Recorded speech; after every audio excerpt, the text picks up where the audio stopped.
வணக்கம் நண்பா.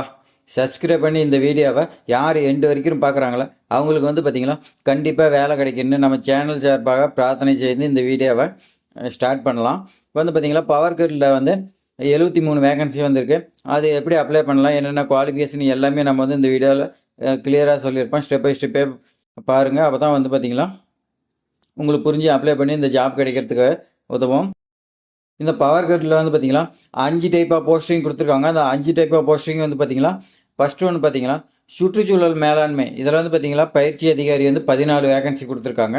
அதே மாதிரி பார்த்தீங்கன்னா அதிகாரி பயிற்சி இதில் சமூக மேலாண்மை இதில் 15 வேகன்சியாக கொடுத்துருக்காங்க. அதுக்கு ஹெச்ஆர் டிபார்ட்மெண்ட்டில் பார்த்தீங்கன்னா 35 பதவிக்காக கொடுத்துருக்காங்க. பிஆர் டிபார்ட்மெண்ட்டில் 7 வேகன்சி கொடுத்துருக்காங்க.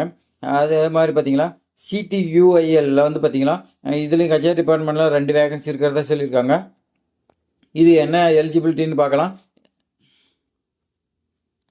எஜுகேஷன் குவாலிஃபிகேஷன் பார்த்தீங்களா அதிகாரி பயிற்சியாளர் இதில் சுற்றுச்சூழல் மேலாண்மையில் பார்த்தீங்களா நீங்கள் சுற்றுச்சூழல் அறிவியல், இயற்கை வேலை மேலாண்மை, சுற்றுச்சூழல் பொறியியல் இதில் பார்த்தீங்களா 2 வருஷம் நீங்கள் படிச்சிருக்கணும்னு சொல்லியிருக்காங்க. அதே மாதிரி பார்த்தீங்கன்னா நீங்கள் பார்த்தீங்கன்னா முழு நேரமாக நீங்கள் காலேஜுக்கு போய் படிச்சிருக்கணும். இந்த டிஸ்டன்ஸ் எஜுகேஷனில் படித்தவங்களுக்குலாம் இதுக்கு நாட் எலிஜிபிள்னு சொல்லிட்டாங்க.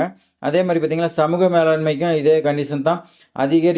அங்கீகரிக்கப்பட்ட நிறுவனத்தில் நீங்கள் முதல் வகுப்பில் பார்த்தீங்கன்னா சமூக பணியில் 2 வருட முழு நேரம் முதுகலை பட்டம் பெற்றிருக்குன்னு சொல்லியிருக்காங்க.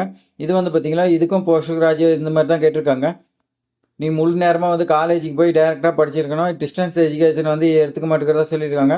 அதே மாதிரி பார்த்தீங்களா ஹெச்ஆர் டிபார்ட்மெண்ட் இதுலேயும் பார்த்தீங்கன்னா 2 வருடம் முழு நேரம் முதுகலை பட்ட படிப்புன்னு சொல்லியிருக்காங்க. அப்படின்னா டிப்ளமோ, ஹெச்ஆர் டிபார்ட்மெண்ட், பணியாளர் மேலாண்மை, தொழில்துறை உறவுகள் இந்த மாதிரி பார்த்தீங்கன்னா படிச்சிருக்கணும்.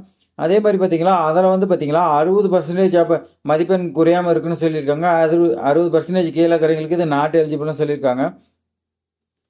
அதிகாரி பயிற்சி இதில் பிஆரில் பார்த்தீங்கன்னா அங்கீகரிக்கப்பட்ட நிறுவனம், அப்படி இல்லைன்னா பல்கலைக்கழகத்தில் 60% மார்க்கில் பார்த்தீங்கன்னா நீங்கள் முதுகலை பட்டம் பெற்றிருக்குன்னு சொல்லியிருக்காங்க. அடுத்து பார்த்தீங்களா சிடியூஐஎல்ல பார்த்தீங்கன்னா இதுக்கும் ஹெச்ஆர் டிபார்ட்மெண்ட்டில் பணியாளர் மேலாண்மை, தொழில்துறை இதே மாதிரி இதுலேயும் எம்பிஏ படிச்சிருக்குன்னு சொல்லியிருக்காங்க. 60% மார்க் எடுத்திருக்குன்னு சொல்லியிருக்காங்க. அடுத்து பார்த்தீங்கன்னா நம்ம ஏஜ் லிமிட் பார்க்கலாம். ஏஜ் லிமிட்டில் பயிற்சி அதிகாரிகளுக்கு சுற்றுச்சூழல் மேலாண்மை 28 வருஷம் சொல்லியிருக்காங்க. 5 டைப் ஆஃப் போஸ்டிங்குமே பார்த்தீங்கன்னா 28 இயர்ஸ்னு சொல்லியிருக்காங்க. மேக்ஸிமம் 28 வயசுக்கு உள்ளக்கிறீங்க இதுக்கு எலிஜிபிள் சொல்லியிருக்காங்க. அதே மாதிரி பார்த்தீங்கன்னா இதுக்கு 28 வயசு இதுக்கு மேலே நம்ம இல்லைன்னு சொல்லி கவலைப்பட வேண்டாம். இதுக்கு பார்த்தீங்கன்னா ஏஜ் ரிலாக்ஸேஷன் உண்டு. அதை பற்றி பார்க்கலாம். ஏஜ் ரிலாக்ஸேஷன் பார்த்தீங்கன்னா எஸ்சி எஸ்டி கேட்டகரிக்கு பார்த்தீங்கன்னா 5 இயர்ஸும், ஓபிசி விண்ணப்பதாரர்களுக்கு 3 ஆண்டுன்னு சொல்லியிருக்காங்க. அதில் பிடபிள்யூபிடி இதில் பார்த்தீங்கன்னா ஜென்ரல் கேட்டகரிகளுக்கு 10 வருஷமும், எஸ்சி எஸ்டிக்கு 15 வருஷமும் கொடுத்துருக்காங்க. ஓபிசிக்கு பார்த்தீங்கன்னா 13 வருஷம் சொல்லியிருக்காங்க. எக்ஸர்வீசிங் பார்த்தீங்கன்னா கவர்மெண்ட் கொள்கைப்படி கொடுக்கறதா சொல்லியிருக்காங்க. இதுக்கான சம்பளம் வருது நம்ம பார்க்கலாம். சம்பளம்னு பார்த்தீங்கன்னா 5 டப்பா போஸ்டிங்க்கும் இதுக்குமே பார்த்தீங்கன்னா 40,000 சம்பளம்னு சொல்லியிருக்காங்க. இது எப்படி செலெக்ஷன் ப்ராசஸ் பண்ணுறாங்கன்னு பார்த்தீங்கன்னா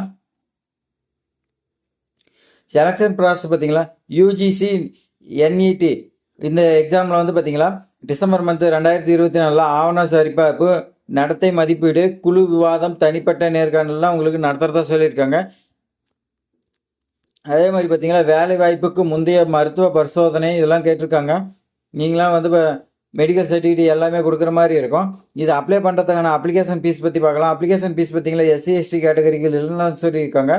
மற்ற கேட்டகரிகளுக்கு பார்த்தீங்கன்னா பிசி எம்பிசி இவங்களுக்குலாம் பார்த்தீங்கன்னா 500 ரூபான்னு சொல்லியிருக்காங்க. இது கட்டண முறை பார்த்தீங்கன்னா ஆன்லைனில் தான் பே பண்ணணும்னு சொல்லியிருக்காங்க. இது எப்படி விண்ணப்பிக்கலாம்னா இது விண்ணப்பிக்கிறதுக்கு பார்த்தீங்கன்னா ஃபஸ்ட்டு உங்களுக்கு இதுக்கான இன்ட்ரெஸ்ட் வரணும். இன்ட்ரெஸ்ட் இருந்தால் மட்டும்தான் இதுக்கு இந்த ஜாப் கிடைக்கிறதுக்கான வாய்ப்பு இருக்குது. எப்படின்னு பார்த்தீங்கன்னா நான் டிஸ்கிரிப்ஷனில் லிங்க் கொடுக்குறேன். அந்த லிங்க்கில் நீங்கள் போய் பார்த்தீங்கன்னா அப்ளிகேஷனை ஓப்பன் பண்ணிக்கங்க. அதுக்கு முன்னாடி நீங்கள் அப்சியல் நோட்டிஃபிகேஷனை ஒன்ஸ் நீங்கள் ஃபஸ்ட்டு இதுக்கு எலிஜிபிளான்னு செக் பண்ணிவிட்டு அதுக்கு மேட்டுக்கு பார்த்தீங்களா அப்ளிகேஷன் ஓப்பன் பண்ணுங்கள். ஆன்லைன் அப்ளிகேஷன் ஓப்பன் பண்ணி நீங்கள் உங்களுடைய நேம், டேட் ஆஃப் பர்த் எல்லாமே கரெக்டாக கொடுங்க. என்னென்ன டாக்குமெண்ட் கேட்குது எல்லாமே ஸ்கேன் பண்ணி அப்லோட் பண்ணி பிரிண்ட் அவுட் எடுத்துக்கோங்க. பிரிண்ட் அவுட் எடுத்துங்களா பிரிண்ட் அவுட் வச்சு தான் உங்களுக்கு எல்லாமே ஸ்ட்ராட்டஜி எல்லாமே செக் பண்ண முடியும். இதுக்கான டேட் பார்க்கலாம். இதுக்கான டேட் பார்த்தீங்கன்னா அப்ளிகேஷன் ஸ்டார்டிங் டேட் பார்த்தீங்கன்னா 4/12/2024 இதில் ஸ்டார்ட் ஆகுது. க்ளோசிங் டேட் பார்த்தீங்கன்னா 24/12 இதில் வந்து க்ளோஸ் ஆகிறதா சொல்லியிருக்காங்க. அதனால் நீங்கள் வந்து பார்த்தீங்கன்னா உடனே அப்ளை பண்ணுங்கள். கடைசி டைமில் நெட்டு ப்ராப்ளம், சர்வர் ப்ராப்ளம் இந்த மாதிரி நிறைய ஏகப்பட்ட பிரச்சனை வரும். அதனால் உடனே நீங்கள் வந்து அப்ளை பண்ணிக்கலாம்.